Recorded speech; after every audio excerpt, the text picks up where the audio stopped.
Hey everyone, welcome back. If you've been playing Miliastra Wonderland, then you probably know that you can create your own stages, but if you had no idea there's a full-fledged leveling system for creators, then this video is for you. Before I continue the tutorial series, I felt like I needed to cover this because it's an important system that every creator should understand. And today I'll explain what the Craftsperson levels are, what features they unlock, and why they matter even if you are not a creator yourself. So, what are Craftsperson levels? It is a progress system for creators, which you need to unlock all features. And as you level up, you gain access to new tools, such as more save files for your stages or achievements. But before I get into the details of each level independently as to how you unlock them and what benefits they provide, in order to actually use the feature and to be able to gain the experience to level up, you have to register yourself on the official Miliastra Wonderland Craftspeople Center, where you need to sign up using your real ID, and then you gain access to the Craftspeople Center, which is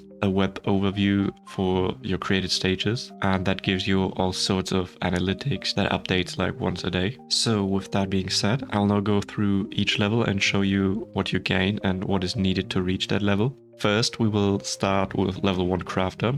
That's where everyone starts. You get 10 cloud saves, which means you can store up to 10 stages you're working on at the same time, and you get basically all the editor functionality. Second level is the Creation Apprentice, and to unlock this you have to do 2 multiple choice quizzes, each having 10 questions, and you can find it on the Craftspeople Center page. And don't worry too much about the quizzes, because you can repeat them as many times as you want. And now if you're asking yourself why leveling up even matters, at level 2 you will unlock text display, and this lets you add text to your stages, which includes literally any kind of text. So things like UI menus, chat bubbles, or even button press prompts, or tap events, how they are called in Miliastra Wonderland. For example, when you want to open a chest, the little prompt that appears.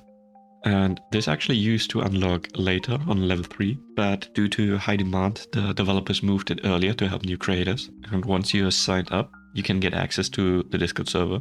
And to be honest, the server in itself is, in my opinion, one of the biggest reasons you should join the whole Craftspeople Center. Because if you plan on seriously engaging as a creator, it is the best place to get help with your stages from many other talented creators, myself included. Also, events for creators are hosted there.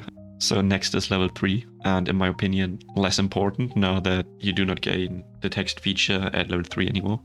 But to reach level 3, you need to publish your first stage, and it needs to reach a gameplay index of 15. You can view how high your gameplay index is on the Craftspeople homepage tab once you have registered. And when this is done, you get 15 cloud saves up from the 10. And that's basically all for level 3. At level 4, the Dreamweaver. This is currently the level you want to reach. And to do this, you need to publish 2 stages, and I need combined gameplay index of 80. With this, you will get up to 20 cloud saves. Now you can finally add achievements up to 5 per stage. And yes, next to the achievements, you will get access to the saving feature to save progress between sessions. And you get something that is called a performance box. To be honest though, these are just glorified achievements without actually counting to your achievement count.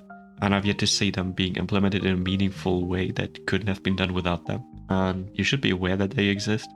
And maybe even if you have seen a good usage of the performance box, please let me know.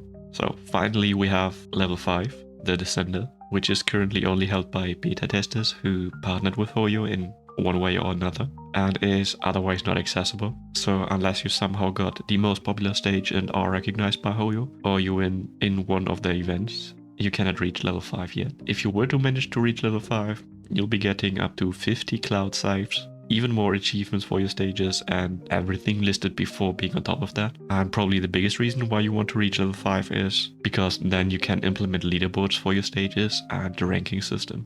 Is the Craftsperson level system a good or a bad system now?